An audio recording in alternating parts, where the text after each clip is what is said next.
ഈ യോഗത്തിൻ്റെ അധ്യക്ഷൻ ഏറ്റവും പ്രിയപ്പെട്ട ശ്രീ വി സ്വാമി ഈ യോഗം ഔപചാരികമായി ഉദ്ഘാടനം നിർവഹിച്ച PRDSന്റെ ജനറൽ സെക്രട്ടറി ഏറ്റവും പ്രിയപ്പെട്ട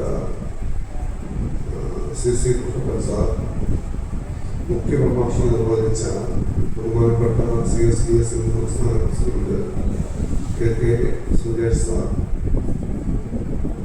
ആശംസ അർപ്പിക്കുന്ന ശ്രീ CM തങ്കച്ചൻ ഉൾപ്പെടെയുള്ള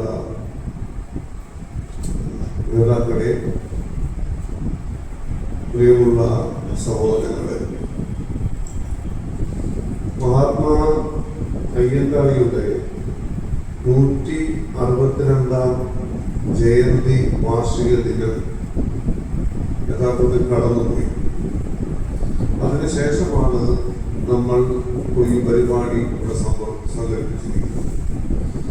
ആദ്യ പഠനവേദി ഇതുപോലെ ഒരു പരിപാടി സംഘടിപ്പിക്കുന്നു എന്ന് പറയുന്നത് തന്നെ വലിയ ശുഭ സൂചന ഞാനതിൽ കാണുന്നു. ഇപ്പൊ നിങ്ങളുടെ മുമ്പിൽ മഹാത്മാ അയ്യങ്കാളിയുടെ ജയന്തി ദിനത്തോടനുബന്ധിച്ച് ഒരു സന്ദേശം നൽകുവാൻ നിൽക്കുമ്പോൾ അദ്ദേഹത്തിന്റെ ചരിത്രം കുറച്ചൊക്കെ വായിക്കുകയും പഠിക്കുകയും ചെയ്തിട്ടുള്ള ഒരാളെന്നതിനെ വലിയ ആശങ്കയോടുകൂടിയാണ് ഞാൻ നിൽക്കുന്നത്.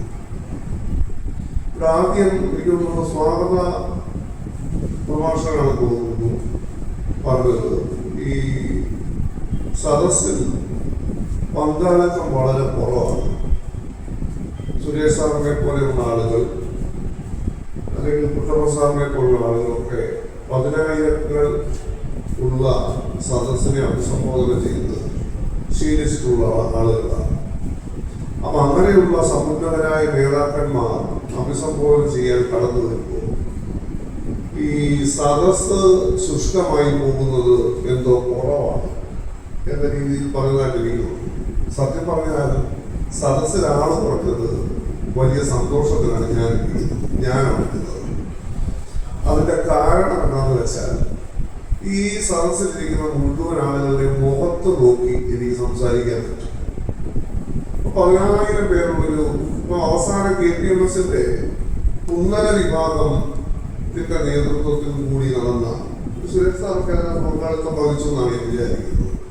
കോട്ടയത്ത് നടന്ന PRDSും അതിൽ പങ്കാളിത്തം വഹിച്ചു ഞാൻ വിചാരിക്കുന്നു. പ്രതിധ്വനി എന്നൊരു പരിപാടി ഈ കോട്ടയം നെഹ്റു സ്റ്റേഡിയം നിറഞ്ഞ് കവിഞ്ഞ ആളുകൾ നിൽക്കുകയാണ്. അപ്പോ ആ സ്റ്റേഡിയത്തിന്റെ സദസ്സിൽ ഏതെങ്കിലും മൂലയ്ക്ക് പോയി നമ്മൾ നേതാക്കന്മാരുടെ പ്രസംഗം കേൾക്കാൻ, നേതാക്കന്മാരെ കാണണമെങ്കിൽ ഒരു ബൈനോക്കുലർ കൈ പിടിക്കണം. സുരേഷ് സാർ തന്നെയാണോ ആയിരിക്കുന്നത്, അല്ലെ PRDSന്റെ ഏതെങ്കിലും നേതാക്കന്മാരെ തന്നെയാണോ ആയിരിക്കുന്നത്? നിങ്ങളുടെ ഒന്നും കൈ ബൈനോക്കുലറിന്റെ ആവശ്യമില്ല. ഇപ്പൊ ഈ നിൽക്കുന്നത് ഈ അമരയിലുള്ള ആരാണ് എന്ന് നിങ്ങൾക്കെല്ലാം കൃത്യമായി കാണാൻ കഴിയുന്നുണ്ട്. ഞാൻ ആദ്യം സൂചിപ്പിച്ചതുപോലെ നിങ്ങളുടെ എല്ലാം മുഖത്ത് നോക്കി എനിക്ക് സംസാരിക്കാൻ സാധിക്കും എന്നുള്ളതാണ് ഇവിടെ നിൽക്കുമ്പോൾ എൻ്റെ ഏറ്റവും വലിയൊരു പോസിറ്റീവ് എനർജി. മഹാത്മാ അയ്യങ്കാളിയുടെ ജീവചരിത്രം വായിച്ച് പഠിച്ചിട്ടുള്ള ഒരാളെന്നതിനെ ഞാൻ പലപ്പോഴും കരുതുന്നത് അദ്ദേഹത്തെ ആരാധിക്കാനോ അദ്ദേഹത്തെ ബഹുമാനിക്കാനോ അർഹതയില്ലാത്ത ഒരാളാണ് ഞാൻ എന്ന നിലയ്ക്കാണ് പലപ്പോഴും എനിക്ക് എന്നെ കുറിച്ച് തോന്നിയത്.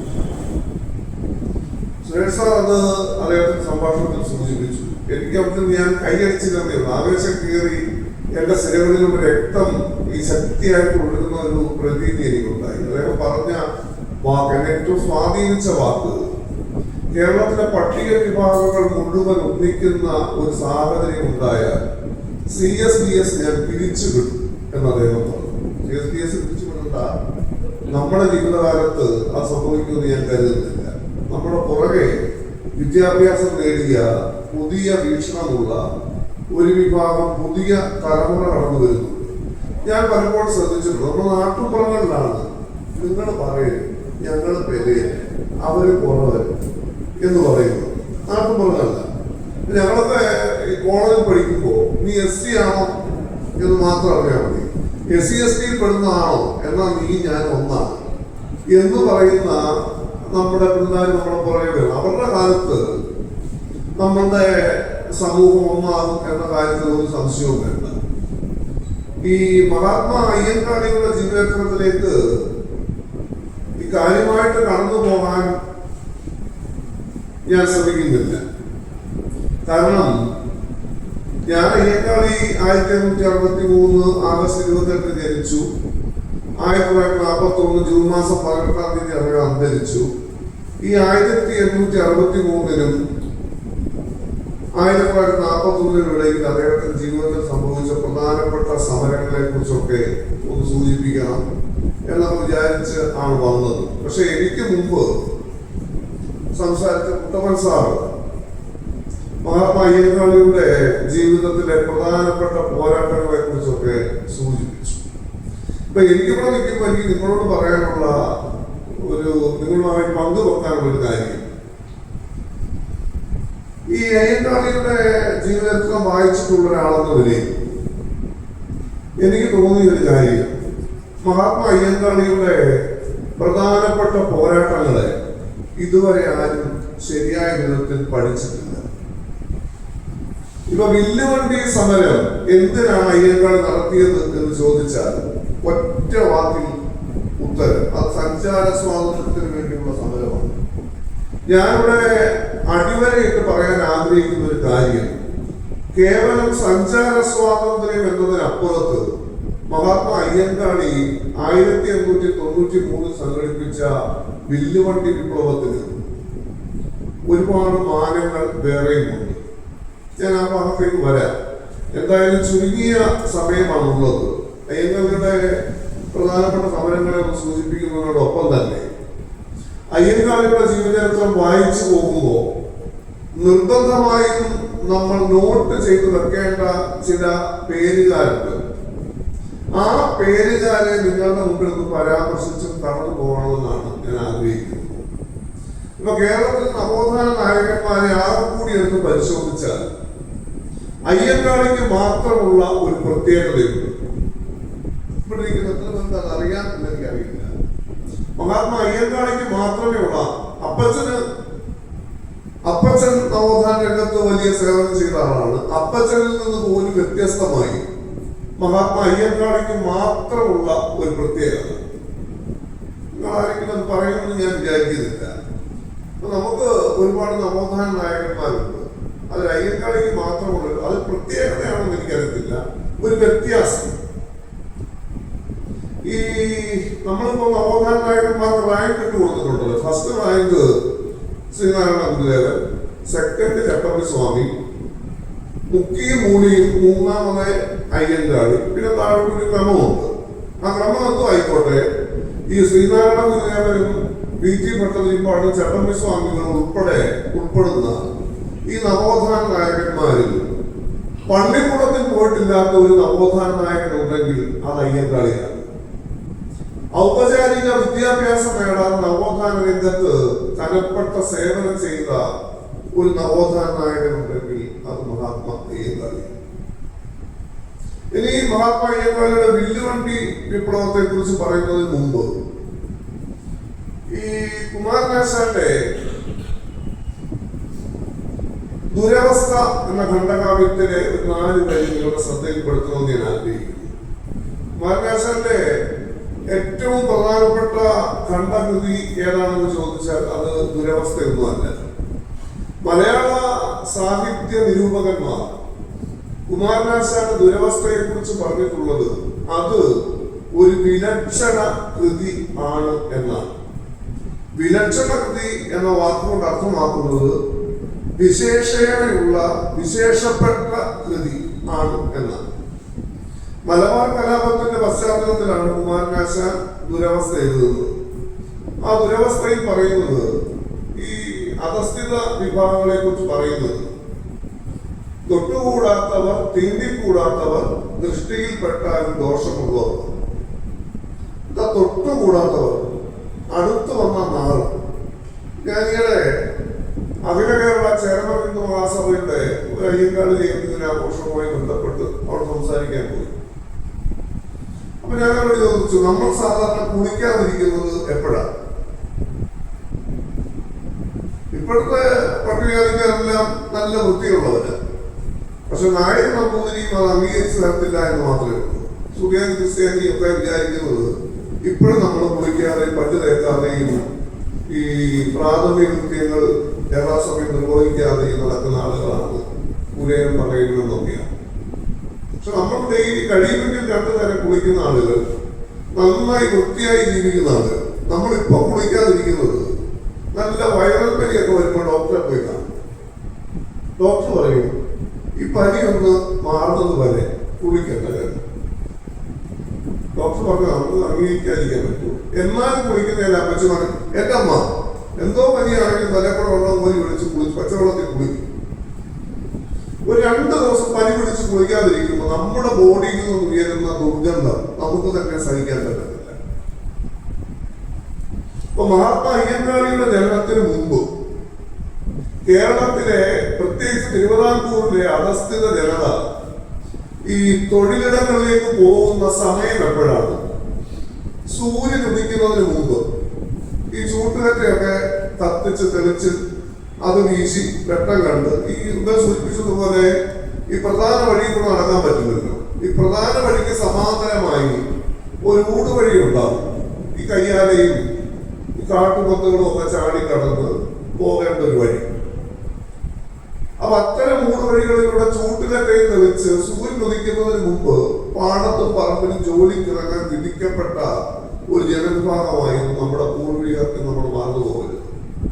ഇനി ഇവര് ജോലി കഴിഞ്ഞ് പാടത്തുനിന്ന് എപ്പോഴാണ് തിരിച്ചു കയറുന്നത്? സൂര്യൻ അസ്തമിച്ചു കഴിഞ്ഞാല് ഇവർക്ക് തിരിച്ച് പാടത്തുനിന്ന് ഈ ചേർന്നകത്തുനിന്ന് ഈ ചെളിക്കകത്തുനിന്ന് തിരിച്ച് കയറാൻ പറ്റുമായിരുന്നു.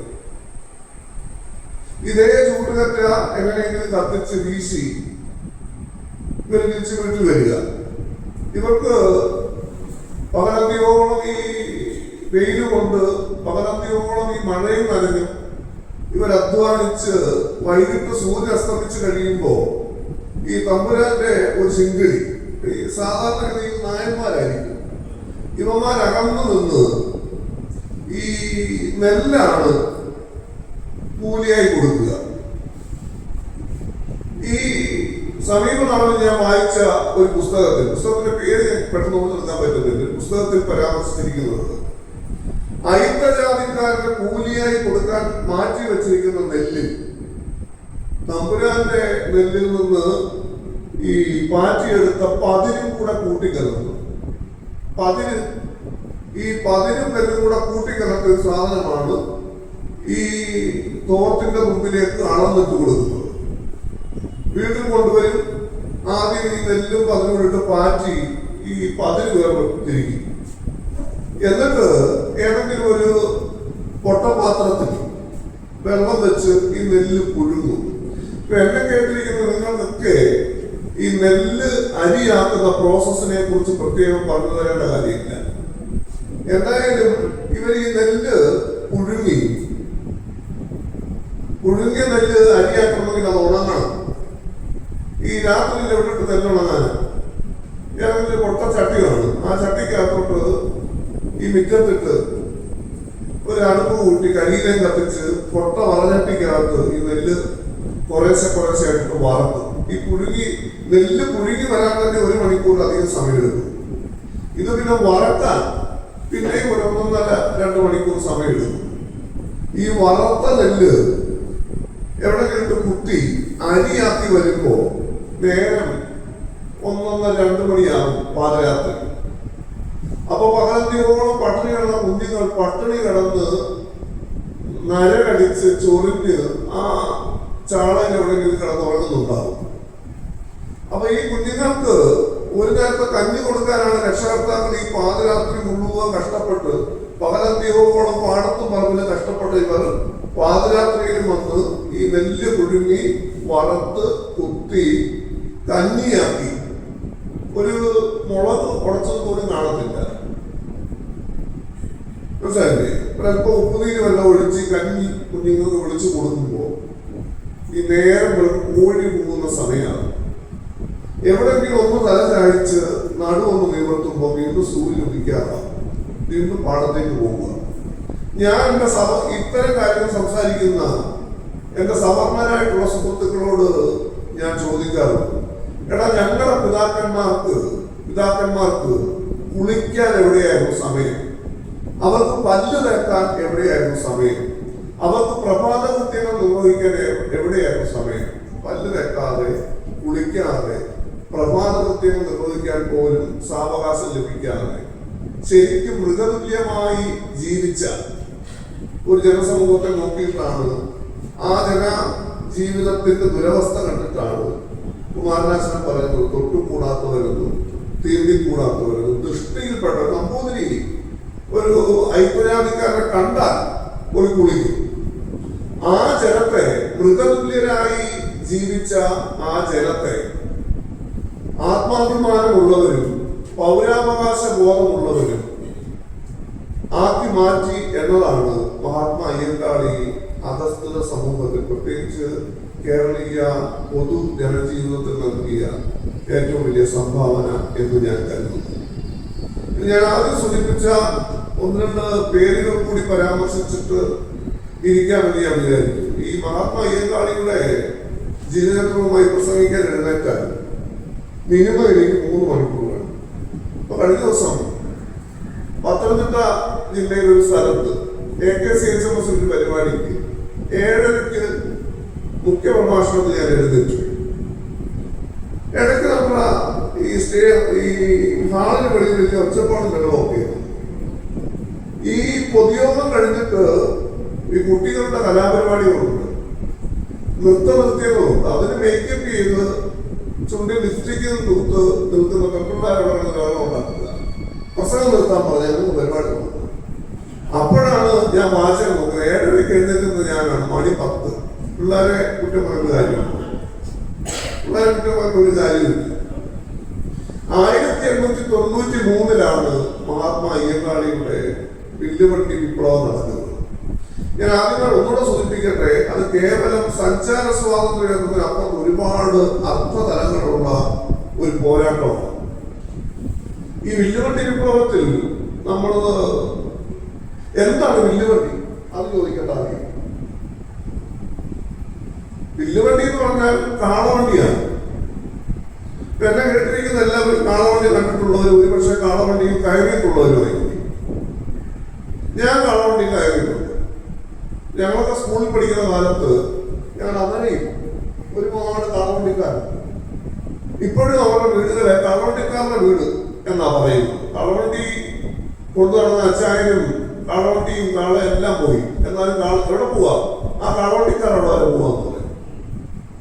ഈ ചരക്ക്, അതായത് ഉൽപ്പന്നങ്ങൾ കയറ്റി ഇറക്കാൻ ഈ വണ്ടി ഉപയോഗിക്കുമ്പോഴാണ് ഇതിനെ കാളവണ്ടി എന്ന് വിളിക്കുന്നത്. മനുഷ്യർ അവന്റെ സഞ്ചാരത്തിന് വേണ്ടി, ഗതാഗതത്തിന് വേണ്ടി ആ വാഹനത്തെ ഉപയോഗിക്കുമ്പോഴാണ് അതിനെ വില്ലുവണ്ടി എന്ന് വിളിക്കുന്നത്. ഈ വില്ലുവണ്ടി എന്ന് പറയുന്നത് മഹാത്മാവിന്റെ ഒക്കെ കാലത്ത് ഒരാഡംബര വാഹനമാണ്. ഒരു നല്ല സാമാന്യ ഭേദപ്പെട്ട സാമ്പത്തിക സ്ഥിതിയുള്ള നായരുടെ വീട്ടിൽ പോലും ഒരു വില്ലുവണ്ടിയില്ല. സാമാന്യ ഭേദപ്പെട്ട സാമ്പത്തികമുള്ള നായരുടെ വീട്ടിൽ പോലും വില്ലുവണ്ടിയില്ല. ആ പട്ടികക്കാരന് എവിടുന്ന് വില്ലുവണ്ടി കിട്ടാൻ? അയ്യങ്കാളി ചെയ്തത്, ഈ വെങ്ങാനൂരിൽ നിന്ന് കുറച്ചങ്ങോട്ട് പോയാൽ ഇന്നത്തെ തമിഴ്നാടാണ്, കന്യാകുമാരി ജില്ലയാണ്. അദ്ദേഹം കന്യാകുമാരിയിൽ ചെന്ന് അവിടെ കേരളത്തിലെ കലയനാണെന്നോ പറയാനാണെന്നുള്ള പ്രശ്നമൊന്നുമില്ല. അവിടെ ചെന്ന് ഒരു വില്ലുവണ്ടിയും 2 വെള്ള കാളകളെയും അദ്ദേഹം വില കൊടുത്തു വാങ്ങി. ഈ പറഞ്ഞ കസവും കൊണ്ടും ഈ അരക്കയ്യം പെന്നീരും ഈ തലപ്പാവും ഒക്കെ തമിഴ്നാടിന്റെ സംഭാവനയാണ്. തമിഴ്നാട്ടിൽ ചെന്നാണ് അദ്ദേഹം വാങ്ങുന്നത്. അത് കൊണ്ടുവന്ന് വളരെ രഹസ്യമായി വെങ്ങാനൂർ സൂക്ഷിച്ചു. ഈ വെങ്ങാനൂരെ ഒരു നാട്ടു ഇടവഴിയിൽ നിന്നും എനിക്ക് മുമ്പ് സംസാരിച്ച ആരോ ചെറുതായി തെറ്റായി അത് ഓർമ്മ പ്രശ്നം കൊണ്ട് പറഞ്ഞതാണെന്ന് ഞാൻ വിചാരിക്കുന്നു. വെങ്ങാനൂരെ ഒരു നാട്ടിടവഴിയിൽ നിന്ന് തിരുവിതാംകൂർ രാജാക്കന്മാരുടെ കൊട്ടാരം സ്ഥിതി ചെയ്യുന്ന കവടിയാറിലേക്കാണ് അയ്യങ്കാളി വില്ലുവണ്ടി വിപ്ലവം സംഘടിപ്പിക്കുന്നത്. ഒരു പോലീസ് സ്റ്റേഷന്റെ മുമ്പിലേക്ക് നമ്മുടെ ഒരു ആവശ്യത്തിന് വേണ്ടി ഒരു മുദ്രാവാക്യം വിളിച്ച് കടന്നു ചെല്ലാൻ ഇന്നത്തെ പട്ടികജാതിക്കാരൻ ഭയപ്പെടും പലരും. നോക്കണേ, തിരുവായിക്ക് എതിർവായില്ലാത്ത രാജഭരണത്തിന്റെ കാലത്ത് രാജാവ് അവനെ പിടിച്ചു കെട്ടി തലവെട്ടാൻ പറഞ്ഞാൽ ഒരു വിചാരണയില്ല. ആ നിമിഷം ചെയ്യാനുള്ള സംവിധാനം രാജാവിനുണ്ട്. രാജാവിന്റെ സ്വേച്ഛാധിപത്യം നിലനിൽക്കുന്ന രാജകൊട്ടാരത്തിന്റെ രാജവീതിയിലേക്കാണ് അയ്യങ്കാളിയുടെ വില്ലുവണ്ടി പാഞ്ഞു ചെല്ലുന്നത്. അപ്പൊ വില്ലുവണ്ടി യാത്ര തുടങ്ങുന്നു. ഈ അയ്യങ്കാളിയുടെ വില്ലുവണ്ടി വിപ്ലവത്തിന്റെ ചിത്രങ്ങൾ പലയിടത്ത് നമ്മൾ കണ്ടിട്ടുണ്ട്. രണ്ട് കാളകളിങ്ങനെ കുതിച്ചു വായുന്നു. ഈ തലപ്പാവും അരക്കയും വെന്നീരും കസവും മുണ്ടുമൊക്കെ കൊടുത്ത് ഒരു കൈയിൽ കടാരയും മറു കൈയിൽ ചാട്ടവാറും ചുഴറ്റി ഒറ്റയ്ക്ക് നിൽക്കുന്ന അയ്യങ്കാളിയാണ് ഈ ചിത്രങ്ങളിലൊക്കെ നമുക്ക് കാണാൻ സാധിക്കുന്നത്.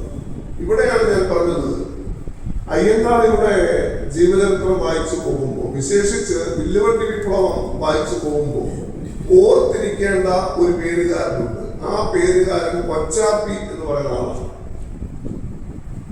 അതിൽ ഒരു കൊച്ചാപ്പിയാണ്. അയ്യങ്കാളിയുടെ വില്ലുവണ്ടി തെളിച്ചത് കൊച്ചാപ്പിയാണ്. ഇപ്പോ ഒരു ദിവസം കൊണ്ടാണ് ഞാൻ ബൈക്ക് ഓടിക്കാൻ പഠിച്ചത്. കാർ ഓടിക്കാൻ ശ്രമം നടത്തി. ഒരു ദിവസം കൊണ്ട് തന്നെ കാർ ഓടിക്കാനും പഠിച്ചു. കുറെ വർഷങ്ങളായിട്ട് ഓടിക്കാറുണ്ട്. ഇപ്പൊ എന്നോട് കാർ ഓടിക്കാൻ ചോദിച്ചാൽ എനിക്കറിയത്തില്ല. ഈ മോട്ടോർ വാഹനങ്ങൾ നമുക്ക് ഒരു ദിവസമോ 2 ദിവസമോ ഇനി അങ്ങേയറ്റം ഒരു മാസം കൊണ്ടെങ്കിലും പഠിച്ചെടുക്കാം. നിരന്തരമായി ഓടിച്ച് ശീലിച്ച് പരിചയിച്ചാൽ മാത്രമേ ഒരു കാളവണ്ടി ഓടിക്കാൻ പറ്റൂ. അപ്പൊ മഹാത്മാ അയ്യങ്കാളിയുടെ വില്ലുവണ്ടി വിപ്ലവത്തിന്റെ 125ാമത് വാർഷികം KPMS ആഘോഷിച്ചു. അപ്പൊ അന്ന് സംസ്ഥാന തലത്തിൽ ഞങ്ങളുടെ തീരുമാനം, KPMSന്റെ എല്ലാ യൂണിയനുകളിലും വില്ലുവണ്ടി വിപ്ലവത്തിന്റെ ശതാബ്ദി ആഘോഷിക്കണം. അപ്പൊ ഘോഷയാത്രയുടെ ഫ്രണ്ടിൽ ഒരു വില്ലുവണ്ടിയും ഉണ്ടാവണം എന്ന് പറഞ്ഞു. അപ്പോ കാളവണ്ടിയൊക്കെ സംഘടിപ്പിച്ചു, കിട്ടാവുന്നത്ര കാളകളെ സംഘടിപ്പിച്ചു, കെട്ടി. ഈ ഘോഷയാത്രയും ചെണ്ടമേളവും വെടിക്കെട്ടും ഒക്കെ എന്റെ ഒന്ന് സഹോദരങ്ങളെ സർവമാന ഘോഷയാത്ര മുമ്പിലെയും താളകൾ വരണം തുടങ്ങി. ഇപ്പോ ആക്റ്റീവ ഓടിക്കാൻ പഠിച്ചത്. ആക്റ്റീവ ഒന്ന് ബാലൻസ് ചെയ്ത് പോയാൽ നമുക്ക് പതുക്കെ ബ്രേക്ക് ഒന്ന് പിടിച്ചാൽ മതി.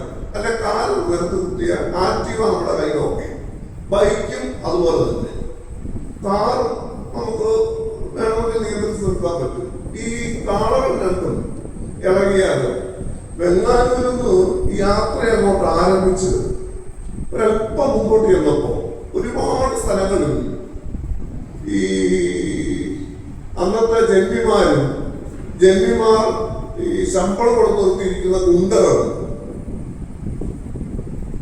ഈ നായർ, ഈഴവ, മുസ്ലിം വിഭാഗത്തിൽപ്പെടുന്ന ആളുകൾ ഈ വില്ലുവണ്ടിയെ തടയാൻ ശ്രമിക്കുന്നു, അടി നടക്കുന്നു. ഇവിടെ എനിക്ക് മുമ്പ് സംസാരിച്ചവർ സൂചിപ്പിച്ചതുപോലെ അയ്യങ്കാളി വില്ലുവണ്ടിയിൽ ഇങ്ങനെ നിന്നില്ല. ഈ ചുഴറ്റിയ ചാട്ടവാറും കയ്യിൽ കരുതിയ കടാരയുമായി അയ്യങ്കാളി ചാടിയാണ് അടി നടത്തും. ഇനി മറ്റൊരു കാര്യം, ഈ കൊച്ചാപ്പി ചെയ്ത കാര്യം, കൊച്ചാപ്പിക്ക് ഒരേ സമയം ഈ ആള് കൂടി അടി നടക്കുമ്പോൾ കാള വരണത്തില്ലേ. ഈ കൊച്ചാപ്പി ദൂരെ നിന്ന് ഇതിനു മുമ്പ് വില്ലുവണ്ടി കണ്ട ഒരു അനുഭവം മാത്രമാണ് കൊച്ചാപ്പിക്കുള്ളത്. ഈ വരണ്ട കാളകളെ നിയന്ത്രിച്ച് നിർത്തുകയും അതേസമയം ആക്രമിക്കാൻ വരുന്നവരെ തിരിച്ച് ആക്രമിക്കുകയും ചെയ്യേണ്ട വലിയ ഉത്തരവാദിത്വം നിർവഹിച്ച്, ഞാൻ മനസ്സിലാക്കുന്നത് വെങ്ങാനൂരിൽ നിന്ന് കവടിയാർ വരെ 23 കിലോമീറ്റർ അത്ര ഉണ്ടെന്നാണ് എന്റെ വിശ്വാസം. 20 കിലോമീറ്റർ കുറയത്തില്ല അല്ലേ? ഇപ്പോ ഈ വെങ്ങാനൂരിൽ നിന്ന് ഒരു 1-2 കിലോമീറ്റർ പ്രതീകാത്മകമായി ഒരു യാത്ര നടത്തിയിരുന്നത്. സഞ്ചാര സ്വാതന്ത്ര്യം നേടി എന്ന് വിളിച്ചാലും വില്ലുവണ്ടി വിപ്ലവം സാധ്യമായി അയ്യങ്കാളിക്ക് പറയാം. പക്ഷേ ഈ വണ്ടി എവിടെ ചെന്ന് നിൽക്കണം? രാജാവിന്റെ മൂക്കിന്റെ താഴെ ചെന്ന് നിൽക്കണമെന്ന അയ്യങ്കാളുടെ ദൃഢനിശ്ചയം. നിങ്ങൾ ആലോചിച്ച് നോക്കിയേ, 23 കിലോമീറ്ററിനിടയിൽ രണ്ട് ഈ അടിക്കാൻ വന്ന ജന്മിമാരുടെ ഗുണ്ടകൾക്കും ഈ അയ്യങ്കാളിയുടെ കൂടെ ഉണ്ടായിരുന്ന കൊച്ചപ്പി ഉൾപ്പെടെ തോമസ് വാദ്യാർ ഉൾപ്പെടെയുള്ള ആളുകൾക്കൊക്കെ പരിക്കേൽക്കുന്നു. അപ്പൊ നമ്മുടെ ചില സഹോദരങ്ങൾക്ക് പരിക്കേറ്റിട്ട് വൈദ്യരുടെ വീട്ടിൽ കൊണ്ടിരിക്കുമ്പോൾ പുലയനായതുകൊണ്ട് ചികിത്സിക്കാൻ പറ്റില്ല, അല്ലെ ഐക്യജാതിക്കാരനായതുകൊണ്ട് ചികിത്സിക്കാൻ പറ്റത്തില്ല എന്ന് പറഞ്ഞ വൈദ്യരെ ഭീഷണിപ്പെടുത്തി ഒന്നുകളെന്ന് പറഞ്ഞിട്ടാണ് നമ്മുടെ ആളുകളെ ചികിത്സിക്കാൻ തയ്യാറാണ്.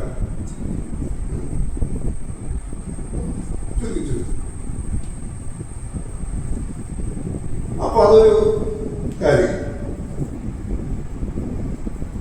പിന്നെ ഇവിടെ കല്ലുമാല സമരം, നമ്മൾ പൊതുവിൽ കല്ലയും മാലയും എന്ന് പറയും. ഈ കല്ലുമാല ശരിക്കും കല്ലയും മാലയും. കല്ല എന്ന് പറയുന്നത് ഈ കഴുത്തിലിടുന്ന ഒരാഭരണം. മാല എന്ന് കേൾക്കുമ്പോ ഇപ്പോ മഞ്ജുവാലിലോ അല്ലെങ്കിൽ അതുപോലുള്ള സിനിമാ നടിമാരോ പോയിക്കൊണ്ട് നടക്കുന്ന അത്രയും മാലയാണെന്നൊന്നും തെറ്റിദ്ധരിക്കരുത്. ഈ കാട്ടുകല്ലും കുപ്പിച്ചില്ലും വാഴനാലിലോ കയറിലോ പ്രത്യേക തരത്തിൽ കെട്ടി എടുക്കുന്ന ഒരു സാധനം, അതാണ് മാല. അരയ്ക്ക് മുകളിലേക്ക് വസ്ത്രം ധരിക്കാൻ കഴിയാത്ത നമ്മുടെ അമ്മമാരും സഹോദരിമാരും അക്കാലത്ത് അവരുടെ മാലാകൂടി ഉണ്ടായിരുന്ന ഒരു മാല എന്ന് പറഞ്ഞത് ഈ കാട്ടുകല്ലും കുപ്പിച്ചില്ലും ഈ കെട്ടിത്തൂക്കിയ മാലയാണ്. പിന്നെ ഇരുമ്പ്, നമ്മുടെ കൈവിരലിന്റെ ഒരു മുക്കാൽ ഭാഗം വണ്ണമുള്ള ഇരുമ്പ് വളയം, ഈ ഒരു വളയുടെ വലുപ്പത്തിൽ അടിച്ചു വളച്ചെടുത്തിട്ട് കാതുകുത്തി അതിനകത്ത് തൂക്കിയിടുന്നതാണ് കല്ല. അപ്പൊ ഇതിനെതിരെ ഇത് ജാതീയമായ ഒരു അധമത്വത്തിന്റെ അടയാളമാണെന്ന തിരിച്ചറിവ് ബംഗാളൂരിലും ഈ തിരുവനന്തപുരം ജില്ലയിലും സ്ഥിതി ചെയ്യുന്ന ഒട്ടെല്ലാ പ്രദേശങ്ങളിലും ഈ കല്ലുമാല ബഹിഷ്കരണം അയ്യങ്കാളിന്റെ നേതൃത്വത്തിൽ നടന്നതിന് ശേഷം 1915 ആകുമ്പോഴേക്കാണ് ഗോപാലദാസൻ, ഞാൻ പറയാൻ വന്നൊരു പേരാണ് ഗോപാലദാസൻ. ഗോപാലദാസന്റെ നേതൃത്വത്തിൽ ഈ കൊല്ലം, പ്രത്യേകിച്ച് പെരുന്നാട് പോലെയുള്ള സ്ഥലങ്ങളിൽ ഈ കല്ലുമാല ബഹിഷ്കരണ പരിപാടി നടക്കുന്നത്. ഈ കല്ലുമാല ബഹിഷ്കരണ പരിപാടി നടക്കുമ്പോൾ അത് വലിയ കലാപത്തിലാണ് കലാശിച്ചത്. നൂറുകണക്കിന് ഈ അധസ്ഥിതരുടെ കുടിലുകൾ തീവച്ച് നശിപ്പിക്കപ്പെട്ടു. അവിടേക്ക് കടന്നു വരുന്നവരെ അയ്യങ്കാളിയെ നമ്മൾ കാണുന്നു. ഈ അധസ്ഥിതർക്ക് വേണ്ടി പ്രവർത്തിക്കുന്ന നേതാക്കന്മാർ എപ്പോഴും മാതൃകയാക്കേണ്ട ഒരു സന്ദർഭമാണ് അയ്യങ്കാളി. കല്ലുമാല വിപ്ലവത്തിന് ലഹളയ്ക്ക് ശേഷം ഈ പരിക്ക് പറ്റിയവരെ കാണാൻ വരുന്ന അയ്യങ്കാളി, അദ്ദേഹത്തിന്റെ പേരിലുണ്ടായിരുന്ന കുറെ സ്ഥലം അന്നത്തെ ഒരു 500 രൂപയ്ക്ക് ഒറ്റയ്ക്ക് കൊടുത്തു. ഏതോ അന്നത്തെ തമ്പുരാന് ഈ പണയം വെച്ചു. ഒരു 1915 കാലത്ത് 500 രൂപ എന്ന് പറഞ്ഞാൽ ഇന്നത്തെ മൂല്യം എന്താണെന്ന് എനിക്കറിയില്ല. ഇന്നത്തെ 50 ലക്ഷമോ 75 ലക്ഷമോ 1 കോടിയോ ഒക്കെ ആ മൂല്യം വരുമെന്നാണ് ഞാൻ കരുതുന്നത്. അപ്പൊ അത്രയും ഭീമമായ ഒരു തുകയുമായിട്ടാണ് ബംഗാളിൽ നിന്ന് ഈ പെരുന്നാട്ടേക്ക് അദ്ദേഹം വരുന്നത്. വന്ന് ഈ ലഹള സംഭവിച്ച പ്രദേശം മുഴുവൻ സന്ദർശിക്കുകയും അവിടെ പരിക്ക് പറ്റി കിടക്കുന്ന നമ്മുടെ ആളുകളെല്ലാം കാണുകയും, അവിടെ ഒരു മിഷണറി സ്കൂൾ ഉണ്ടായിരുന്നു. അവിടെ ഓക്സ്ഫോർഡ് എന്ന് പറയുന്ന സാഹിബ് അദ്ദേഹത്തെ കണ്ടിട്ട് ഈ പരിക്ക് പറ്റി കിടക്കുന്ന ഐക്യജാതിക്കാർക്ക് മുഴുവൻ ചികിത്സയ്ക്ക് വേണ്ട സാമ്പത്തികം അയ്യങ്കാളി സ്വന്തം കയ്യിൽ നിന്ന് ഏൽപ്പിക്കുക. അവർക്ക് ഭക്ഷണത്തിനും മറ്റാവശ്യങ്ങൾക്കുമുള്ള മുഴുവൻ ചെലവും അയ്യങ്കാളി അവിടെ ഏൽപ്പിക്കും. അതിനുശേഷമാണ് ഒരു സമാധാന സമ്മേളനം, അത് കൊല്ലത്തന്ന് പ്രവർത്തിച്ചുകൊണ്ടിരുന്ന ഒരു സർക്കസ് കൂടാരത്തിലാണ് ഈ സമാധാന സമ്മേളനം നടക്കുന്നത്. ഈ വില്ലുവണ്ടി വിപ്ലവത്തിന് മറ്റർത്ഥതലങ്ങളുണ്ടെന്ന് ഞാൻ സൂചിപ്പിച്ചു വെച്ചു. അതിൽ ഒന്നാമത്തെ ഒരു കാര്യം, അത് പറയാൻ പോകുന്നത് ശരിയല്ല. അയ്യങ്കാളിയുടെ വില്ലുവണ്ടി വിപ്ലവത്തെ കുറിച്ച് പരാമർശിച്ചിട്ടുള്ള മുഴുവൻ ചരിത്രകാരന്മാരും ആ വില്ലുവണ്ടിയെ അനുഗമിക്കുന്ന ഒരു കൂട്ടം ഐക്യജാതിക്കാരെ ചിത്രീകരിക്കുന്നു. നിങ്ങൾ ആലോചിച്ച് നോക്കി, ബംഗാളിൽ നിന്ന് കവടിയാറിലേക്ക് പോകുന്ന വില്ലുവണ്ടിയുടെ പുറകെ നടന്നു പോവുക. എവിടെ നിന്നാണ് പോകുന്നത്? ഈ കണ്ടത്തിൽ നിന്ന് പണി നിർത്തിവെച്ച് അല്ലെങ്കിൽ പറമ്പിൽ നിന്ന് പണി നിർത്തി വെച്ച് ഇവർ കടന്നു പോവുകയാണ്.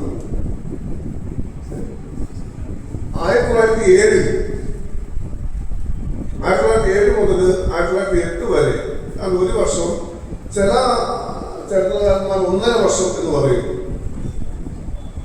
നീണ്ടു നിന്ന സമരമാണ് മഹാത്മാ അയ്യങ്കാളിന്റെ നേതൃത്വത്തിൽ നടന്ന കാർഷിക സമരം. കാർഷിക സമരത്തിന്റെ കാതൽ എന്ന് പറയുന്നത്, പേര് കാർഷിക സമരം എന്നാണെങ്കിലും അതിന് പ്രധാന ലക്ഷ്യം എന്ന് പറയുന്നത് വിദ്യാഭ്യാസ സ്വാതന്ത്ര്യമാണ്. എന്റെ കുഞ്ഞുങ്ങളെ പഠിക്കാൻ അനുവദിച്ചില്ലെങ്കിൽ നിങ്ങളുടെ പാഠങ്ങളെ മുട്ടിപ്പിന്ന് കിളിപ്പിക്കുമെന്ന വിഖ്യാതമായ അയ്യങ്കാളുടെ പ്രഖ്യാപനം വരുന്നത് ആ സമരത്തിന്റെ ഭാഗമായിട്ടാണ്. ആ സമരത്തിന്റെ ചരിത്രപരമായ കാര്യങ്ങൾ നിങ്ങൾ സുരേഷ് സാറാണ് തോന്നുന്നു സൂചിപ്പിച്ചതുകൊണ്ട് ഞാൻ ആ ഭാഗത്തേക്ക് വിശദമായി പോകുന്നില്ല. ഞാൻ നിർത്തുകയാണ്. മഹാത്മാ അയ്യങ്കാളിയുടെ ജീവിതത്തെ സമഗ്രമായി നമ്മൾ പഠിച്ചാൽ അദ്ദേഹത്തിന്റെ ജീവിതം ഒരു സമര ജീവിതമാണ്. വഴി നടക്കാനുള്ള സ്വാതന്ത്ര്യം, വിദ്യാഭ്യാസം ചെയ്യാനുള്ള സ്വാതന്ത്ര്യം, മാന്യമായി വസ്ത്രം ധരിക്കാനുള്ള സ്വാതന്ത്ര്യം, ഇമാതിരി പൗരാവകാശങ്ങളെല്ലാം കേരളത്തിലെ അധസ്ഥിത ജനവിഭാഗങ്ങൾക്ക് നേടിയെടുക്കുന്നതിന് തുടക്കം കുറിച്ചത് മഹാത്മാ അയ്യങ്കാളിയാണെന്നുള്ള കാര്യം നാം ഓർക്കണം. അപ്പൊ അതുകൊണ്ട് ഞാൻ ആവർത്തിച്ച് പറയാൻ ആഗ്രഹിക്കുന്ന ഒരു കാര്യം, മഹാത്മാ അയ്യങ്കാളിയെ പോലെയുള്ള നമ്മുടെ പൂർവികർ നമ്മുടെ മുമ്പിൽ കാട്ടിത്തന്ന സമര ജീവിതത്തിന്റെ പാതയിലേക്ക്, ഐക്യപ്പെടലിന്റെ പാതയിലേക്ക്, ഉപജാതി ചിന്തകൾക്ക് അതീതമായി നമ്മളെല്ലാം ആദ്യ ദ്രാവിഡന്റെ ഒരപ്പന്റെയോ അമ്മയുടെയും ചോരയാണെന്ന തിരിച്ചറിവിലേക്ക് കടന്നു വന്നുകൊണ്ട് ഉപജാതി ചിന്തകൾക്ക് അതീതമായി നഷ്ടപ്പെട്ടു പോയിക്കൊണ്ടിരിക്കുന്ന അവകാശങ്ങൾ നേടിയെടുക്കാനുള്ള പരിശ്രമം നമ്മുടെ ഭാഗത്ത് ഉണ്ടാകണമെന്നാണ് ഒരു സന്ദേശം എന്ന നിലയിൽ ഔപചാരികമായി നിങ്ങളോട് എനിക്ക് പറയാനുള്ളത്. ഇവിടെ സൂചിപ്പിച്ചതുപോലെ ഞാൻ ഈ ചരിത്രമെല്ലാം പറയാൻ നിന്നാൽ 7 മണിയായാലും ഞാൻ തിരികത്തില്ല എന്നുള്ളത് കൊണ്ട് എനിക്ക് ഇങ്ങനെ അവസരം തന്ന ആദ്യ പഠനവേദിയുടെ സംഘാടകരോട് പ്രത്യേകമായ നന്ദി രേഖപ്പെടുത്തിക്കൊണ്ട് എന്റെ വാക്കുകൾ അവസാനം